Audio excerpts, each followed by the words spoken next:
Okay, you was talking about your dad seeing the Black Panther across the river.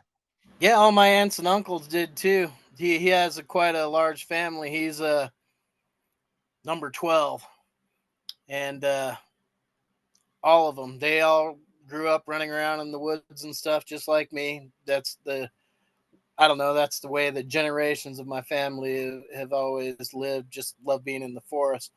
And every one of my aunts and uncles have a story about a Black Panther down there in Louisville, Kentucky, and Clarksville. You look it up and they say they don't exist, but Well, I believe they do. My dad never told me a lie in his life. I've never known my dad. My dad was easily the most honest man I've ever met anywhere in my whole life, and he's so confident in himself and everything. He didn't have to lie about anything. And when he told you something, he wasn't bullshitting you. right. I use that story as an example. You just because you haven't seen something, or even if someone says something don't exist, doesn't mean that it doesn't. Because I know firsthand my experience with the Panther. It was coming in and screaming in my first ex-wife's yard, and I my doggone thing popped up here,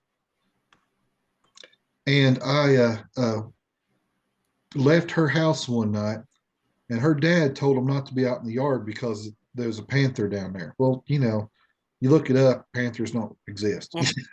But he was telling them, hey, this thing's out there in the yard and it's screaming. He grew up in that area, so he knew that they were there. I grew up at the other end of the county, and I heard about them being down there at the lake, but I'd never seen one. And you look them up and they don't exist. Well, I'm leaving her house. This was in the 90s. I had like a 89 or 90 model Z24 Cavalier. Uh, Pretty fast little car.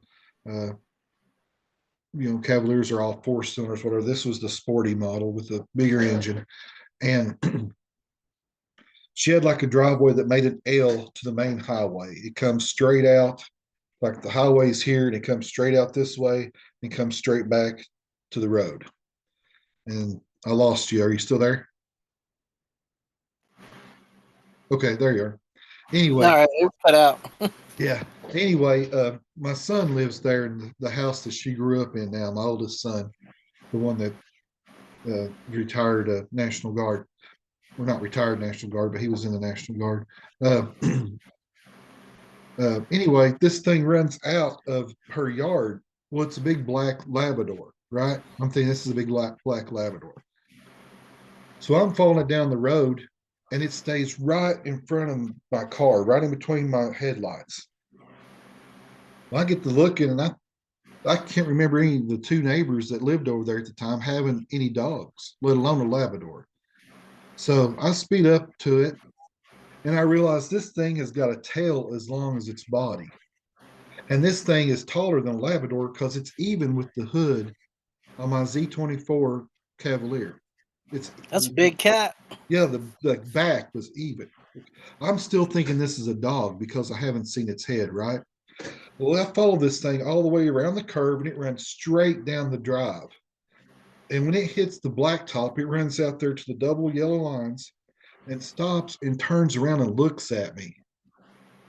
And I come to the stop sign before I pull out. It's curves on both sides. So I stopped to look to make sure I wasn't pulling out in front of anything.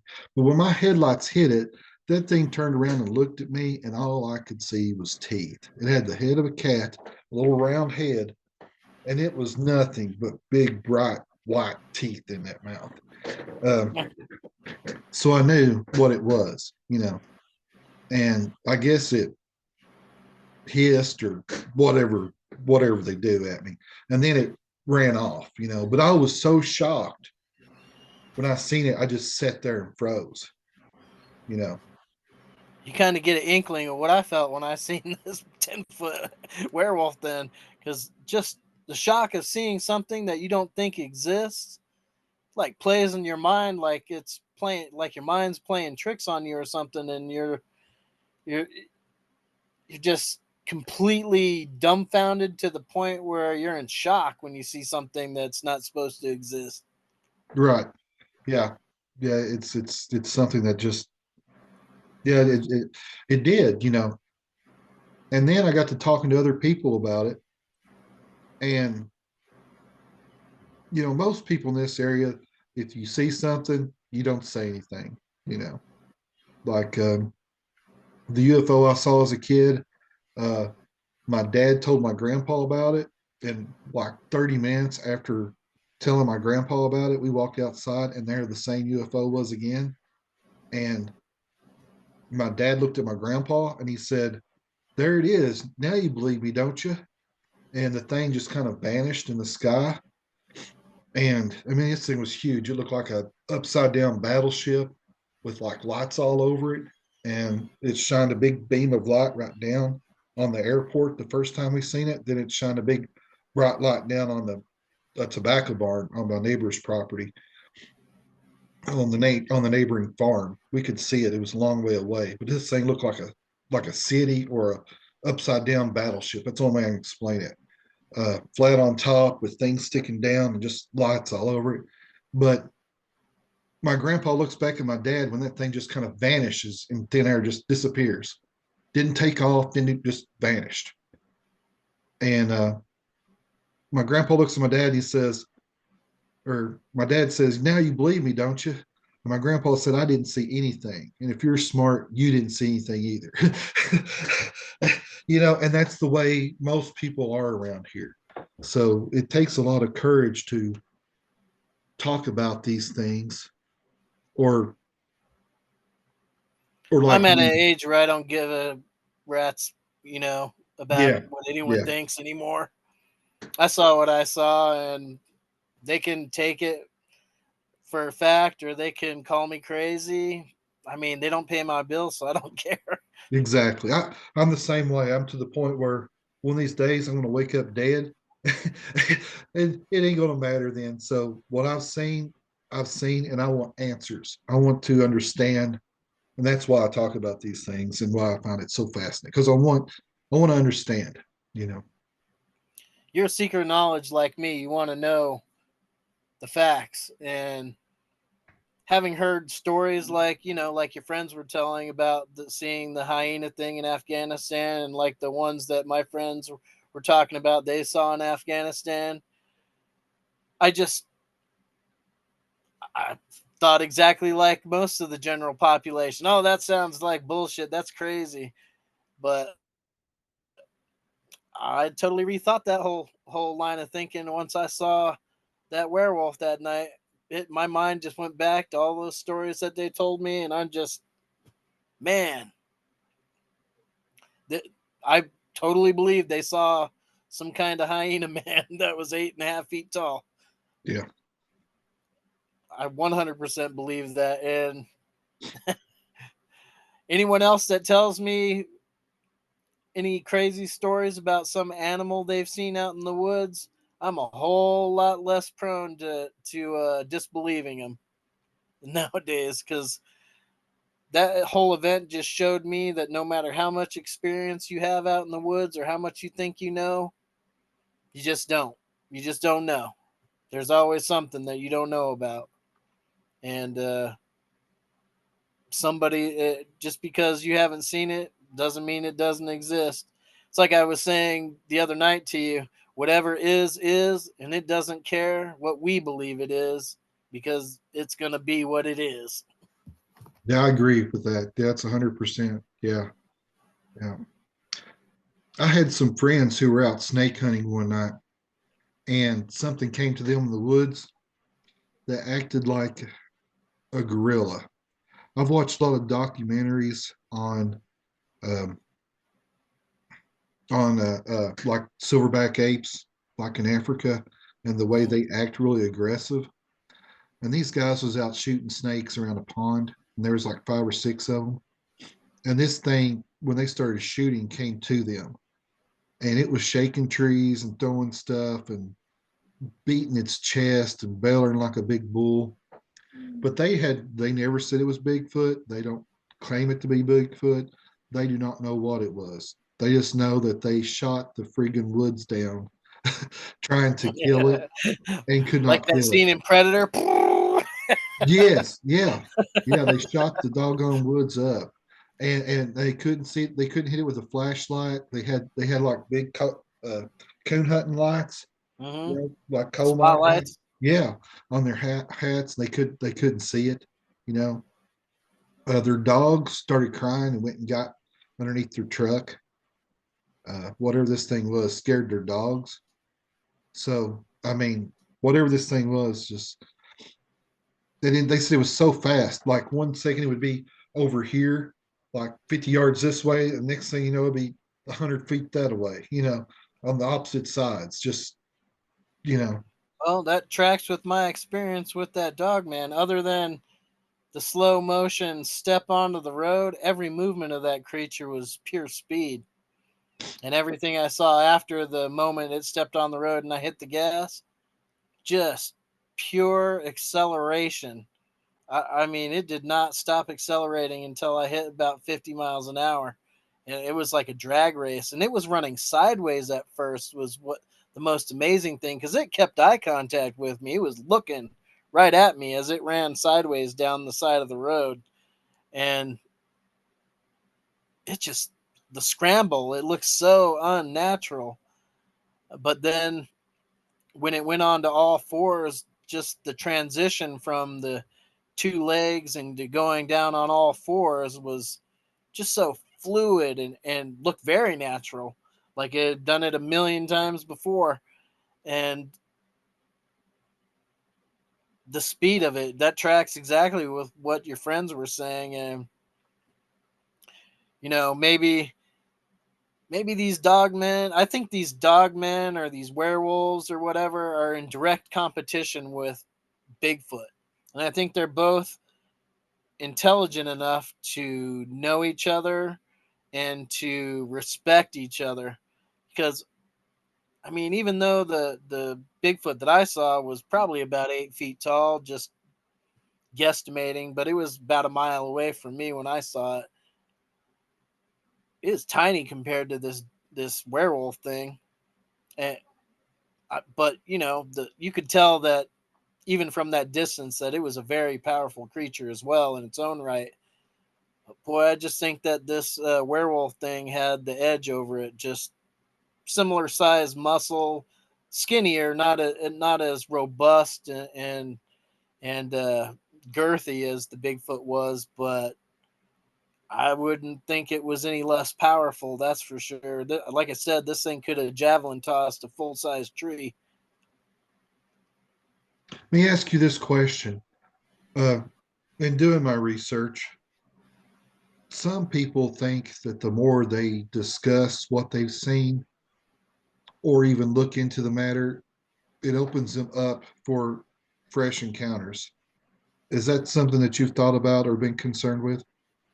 I am not concerned with it, but I have definitely thought about it. And to tell you the truth, since I think I told you that before, since I had died and had the experience of that that after death experience, I've noticed and seen a lot more of the things that people would call cryptids or supernatural. Like I've noticed UFOs in the sky. I saw the Bigfoot after that. Uh,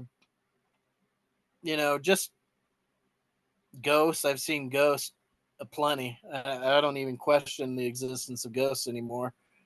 Um, I just think that once that there's like a veil that's over our eyes of reality, and when it's lifted away, either through like meditation or heavy thinking about it or dying and realizing that you're a lot smaller than you thought you were, I think you're open to those kind of things. And I think we're kind of like a radio. We throw out a frequency, and things, frequency, vibration, and energy are the three things that make up the universe. And I think that your vibration and frequency have a tendency to call in these kind of things where they're attracted to your frequency or your vibration per se. That's the best way I can explain it, I think. When I you're vibrating at a different frequency, you're drawing in different experiences than what you were when your frequency was totally on a different level.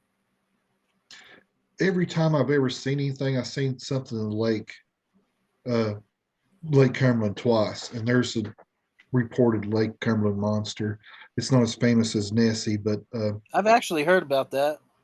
uh, there's different. There's one tale. The first time I ever heard about it, uh, supposedly a elderly couple ran a houseboat onto the bank to get away from whatever this thing was, and the houseboat sunk because the lake goes up and down.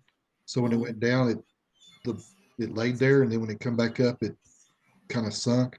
And they told whoever wanted it could have it because they was never going back out on that lake again. They were from out of Mhm. town. Give away a houseboat, because whatever it was. And then a step uncle of mine was out fishing and came in to the dock one night, and there was something blocking the dock. Where the boat landing, where where he was going to, put his boat back on the trailer and leave. And he went to out on the main water where it was open, where he could sit and watch all night. It would not go back in till after daylight. Uh, I seen something that looked like a turtle while snake hunting at a place called F&T. Uh, it came up and looked like a turtle, and then just went right back down on the ground. But every time I've seen anything, I've always had people with me, except for the one time I was leaving a place that my dad farms and tends. It was like a big gate. It's a big gated farm back out in the boonies where nobody knows. And I was coming down there at dusky dark. I'd been down there cutting hay or something, and I was leaving, and I heard what sounded like a bull bellering, but there was no dad didn't have no cows down there, and I was 5-10 miles away from any nearby cattle. So Is there any access to the ocean from to Lake Cumberland? no, no, not really. Like, could Not that come I up the know of. river? No, no, it's filled by the Cumberland River, and the Cumberland River runs down to Nashville, but there's dams and locks. I mean, there's no direct access, but it does go. It does, down past Nashville. It hits the Mississippi somewhere, but it's closed off. This far north. I mean, you'd have to get The through reason I ask is dams. because my dad's not the only one that has some interesting stories about things they saw when they were a kid. My mom, she's from Quebec province in Canada, and she grew up on a lake, and then the lake is 40 miles long and about 8 miles wide, and the lake gets like thousands of feet deep. It's like super deep. Um, but it's fed by the St. Lawrence Seaway.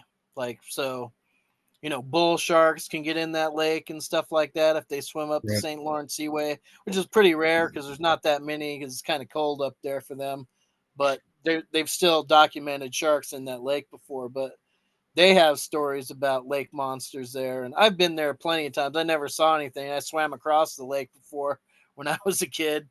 And, but my mom had some stories about seeing some kind of plesiosaur like creature like Loch Ness.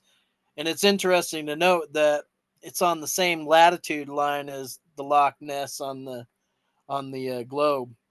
That is interesting. That's very Same interesting. latitude line as Lake Champlain as well. Yeah, there's reportedly something like I've heard Yeah, of that. Champ. Yeah, yeah. Yeah, she said she saw some stuff. My also has a big family. All my aunts and uncles all said they saw some stuff on the lake, and they all live on the lake. They have like lake houses, like literally on the lake, and it's not a very populated area though. There's only like 4,000 people in Ville de Gilly, and Cabano. There's probably another 4,000 on the other side of the lake. And then there's St. Rose that's in between the two on the middle of the lake. And everybody that I know up there, all my cousins, aunts, and uncles, all the friends I know up there, they all speak French, obviously, but they all have stories about seeing some kind of creature in the lake. There's the Timisquata lake monster stories. So I believe it. I believe it. And honestly, literally after 2011, there's nothing I wouldn't believe if somebody told me they saw it with, you know, some kind with conviction in their voice and in their eyes. You can tell people when they're lying or making up a story or exaggerating fairly easy by I don't know, I'm pretty good at reading people's micro expressions. Yeah. And every one of these people that have told me stories about these creatures, or like my dad or my mom or my aunts or uncles or anything like that, they all ring true. And I don't know any of them that are prone to exaggeration or anything like that. They grew up in a different era, a different era where it was dishonorable to tell lies and make up stories and stuff like that, and that people would ridicule you if you were to do stuff like that. You'd never be believed if you did cry wolf type Right. situation. Yeah. So, I take stories from people like that with a different kind of outlook than I do like younger generations. But honestly, I wouldn't put any kind of creature or sighting that people have seen over and over again past being real at this point in my life, because I'm one of those people now. I mean, I've seen something that I don't think there's too many other people that have seen it. There are reports in Wolf Creek Pass of other people seeing wolf-like creatures as recently as last year. But I mean, there's like 6 reports since 2011 of creatures like that. So it's not like they're out there all the time. And I guarantee you, they probably saw the same thing that I saw. So I don't think anything else is coming on that thing's territory. I'd say not. Uh, one of my youngest twin, he's in Cheyenne, Wyoming, and of course he travels multitude of states out there. You know what he does. I discussed that with you, and but he says some of the areas that he goes to, everyone claims there's skinwalkers there, and that you hear it all the time. He Glendo, says, "Huh? Glendo, and Vitavu. Vitavu, in between Laramie and Cheyenne, is an old native burial ground. You can go up there and see medicine wheels. There's stories of skinwalkers and all kinds of stuff going on up there. And I'll bet you that's what he's referencing, because a lot of those missile silos are in between Laramie and Cheyenne out there Yeah, in the deep woods, some of them well hidden. yeah." And that's He. where I saw the Bigfoot too, was up in Vitavu. Oh, was it? Yeah, it wasn't here in Colorado.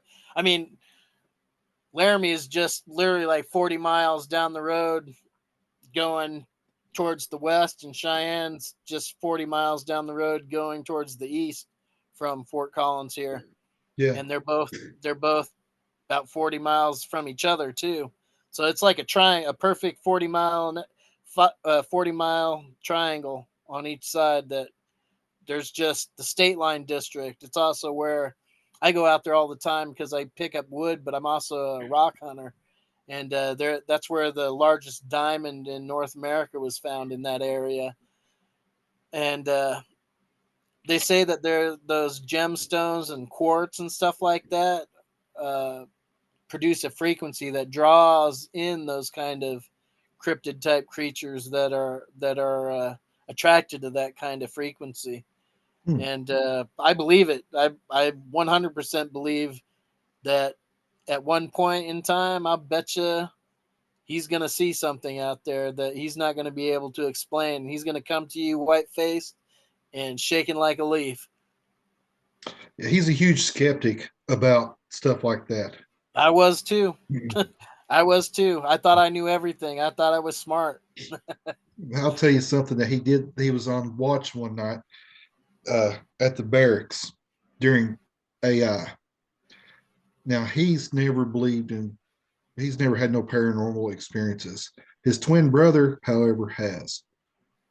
But Caleb had never had no paranormal experiences. And while Because he's not open to it. right, And while he was on guard duty one night, they do what they call it, the suicide watch or whatever. When you're Hmm. an AI and you're having to stay up all night and guard, make sure nobody does something, make sure everybody's where they're supposed to be. He hears an office door move or something.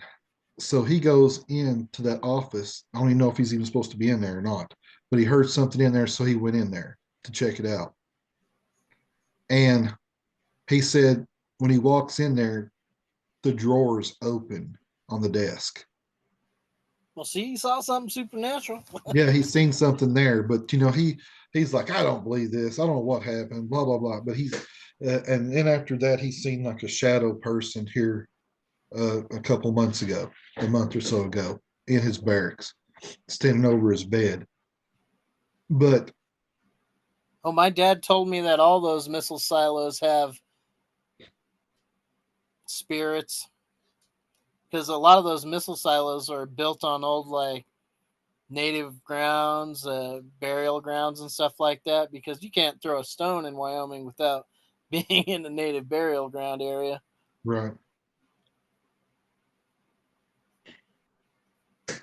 I, And my dad has plenty of stories about stuff like, and he freely talked about those.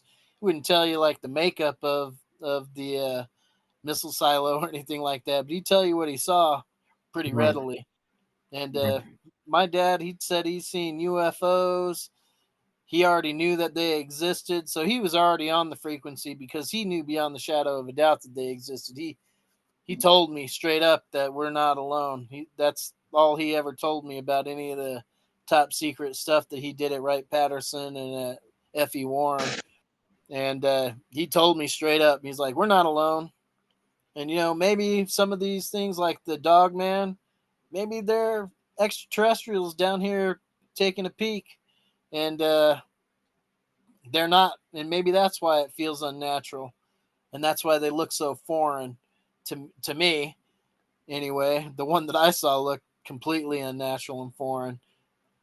But maybe that's why they're a little bit different than, why the teeth were a little bit different than a canine or something like that, because it's from a completely different place. I don't know. Used to watch the $6 Million Man when I was a kid, and they had the angle where Bigfoot was actually like a servant of this alien race and stuff like that, and it makes me wonder if that was like the secret government way of trying to let us know that something like that exists, or gauging our reaction to things like that when they put out things like that in movies, trying right. to desensitize us in a way to the reality of it for the day when they plan to reveal that this is what actually exists. Andre the Giant played the Bigfoot, didn't he? Didn't Andre the Giant play the Bigfoot in I'm the not Six Million sure. Dollar I Man? haven't watched. I mean, I was real young when that was out, but I used to get a big kick out of watching $6 Million Man. Yeah. I used to do it when I ran. Yeah, Yeah, I used to make that noise all the time when I was running when I was a kid. yeah, yeah. Me too, man. Yeah, slower than dirt though. I was fast when I was a kid. I was fast. I was always fast. I was like, when I was a kid, I was a super athlete. I was a crappy student, but I was a super athlete, which serves me good now because I'm 51 years old. I still the other day I was swimming out in the lake and I was diving down to 50 feet, and so I'm still in pretty good shape. But man, when I was a kid, I used to just revel in what my body could do and amazed at what things I could do, and I was always pushing myself. I mean, when I was a senior, I was state champion swimmer and I was a state champion wrestler in the same year. And just always been just fascinated with what the body can do. And probably because of, watching shows like The $6 Million Man trying to do superhuman things or something Right. like that. Yep. Yeah. Get back to your point about the your dad saying that we're not alone, and you think some of these things may have come from different places. Maybe they're sitting here like Predator. But if you watch Star Wars puts a lot of stuff like that in it. You see like wolf men and Star Trek, you see the same thing, like Wolfmen and maybe Chewbacca is like a Bigfoot type creature. Maybe they come here to hunt. Maybe this is like their safari. I mean, I don't know, but I'm I just wouldn't saying. want to be hunted by what I saw. That's for sure. I Right, wouldn't make it. right. Yeah, I know. Yeah, but that's just kind of my take on it because there was an old Art Bell show, and I don't remember what year or anything else, but it was Coast to coast. Yeah, I remember when he's him. when he's still on Coast to Coast. And he's talking about how he had went about this guy who had Bigfoot sightings on his farm and a UFO sighting at the same time, and he didn't really say there was a correlation, but the FBI came and investigated it. And once when like when the UFO was there, the FBI come in with like a team supposedly and was chasing this Bigfoot. So That's interesting that you mentioned that excuse me. because in the Wolf Creek Pass area in the Santa Cristo Mountain area is like a UFO superhighway. Excuse me. That's where all the UFO sightings in Colorado are, like in the same place as this dog man. And the Ute Indian tribes have lots of stories about the people who came from the sky, and there's rock art and everything around that area. And down into Moab, even when I lived in Moab, there was an extensive amount of strange beings depicted on the rocks, like in Moonflower Canyon and Newspaper Rock and stuff like that. And just past Hole in the Wall down there in Moab is it Escalante? Yeah, it's Escalante where the Newspaper Rock is, and they got these pictures of these basically dog-headed creatures. And a lot of the stories from the Navajo down there talk about the ability to shapeshift came from these these beings from that came from the sky. And man, that just is weird, but I wouldn't put it past that to be a reality because like I said, the thing that I saw was completely did not feel like it was of this world. It felt supernatural. It was unnatural in every way. And, I leave room for interpretation that, my whole judgment of that situation could be colored by seeing movies like The Howling and werewolf movies and stuff like that growing up. But man, it Skinwalker Ranch there in Utah, they have all kinds of UFO sightings and stuff like that, but they also have sightings of these skinwalkers. That's why they call it Skinwalker Ranch. Yeah. Yeah. I've listened to some of the Skinwalker saga, and it's fascinating. Aliens, uh, I'm waiting for them to dig up that everything. mesa and see what's in there. Yeah, yeah. It's fascinating. They've done so much research on it, and I George just Knapp. find it fascinating that the mythos of the high strangeness that goes on in that area goes way back to before there was airplanes or anything like that. And I mean, like I was telling you the other night, there's stories in the Bible about flying discs in the air, and they thought it was related to God and that angels looking a certain way, and you know, a, a Bronze Age man interpretation of what is an angel or a god would be completely different to my interpretation of what would be an extraterrestrial or an alien or something like that. You Right. know, technology looks like magic if you don't understand it. Yeah, 100%. I have a different view on some things than other people. I think Earth is more like Asgard, like we're a realm, and maybe, Well, that's what the Vikings say. yeah, maybe some of these things come from different realms. Well, science also says that there is for a fact multiple dimensions. They can prove it through mathematics, and so yeah, maybe these things are just from a different dimension that's on the same plane of existence than us, but just phased out at a different frequency, and we can't see it, and they can't see us mostly. But they might have the ability to travel back and forth. I don't know. Whatever is, like I said, whatever is. It doesn't matter what I believe. Philip, I've enjoyed tonight, and I don't want to take up a whole lot more of your time. Unless you want to go for another segment, we can.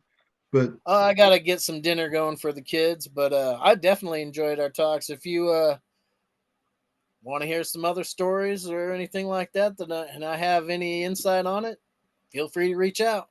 I'd love to have you back on. I'm gonna put this picture, what you sent me, your furniture that you built. I don't know if anybody can see it or not, but it is beautiful and fascinating.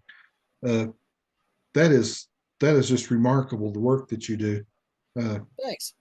uh, do you do like custom work for lots of people, I or do all custom work. I only work on pretty much consignment. Uh, yeah, I just most of the people that I work with are people that live up in the ski towns like Aspen and stuff. My work goes for not cheap.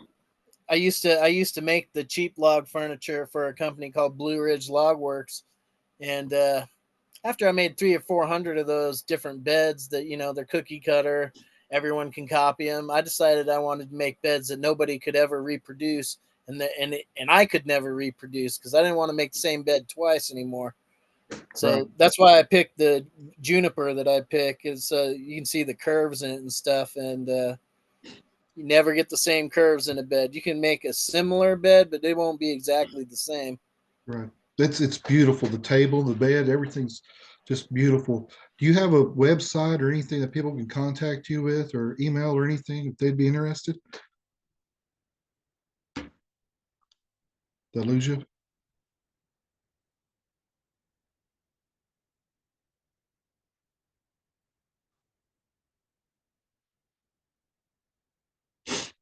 Are you there?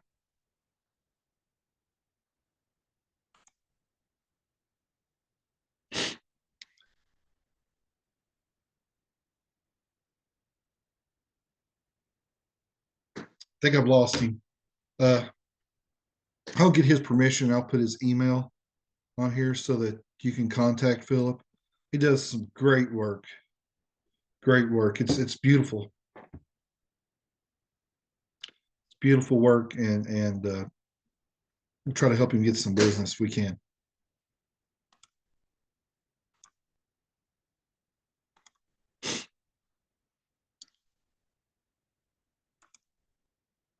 Are you there? Well, looks like we have lost him. I want to thank everybody for listening. Please like and subscribe, uh, and share this with other people if you found it interesting, especially Philip's uh, amazing work that he does. It's just fascinating. He has some really good skill to be able to do something like this. You can see the unique texture, just really fascinating. I'd love to have a bed like this if I could afford it, but I'm sure it's costly. But anyway, thank you all for listening and watching. Please like and subscribe. Have a wonderful evening.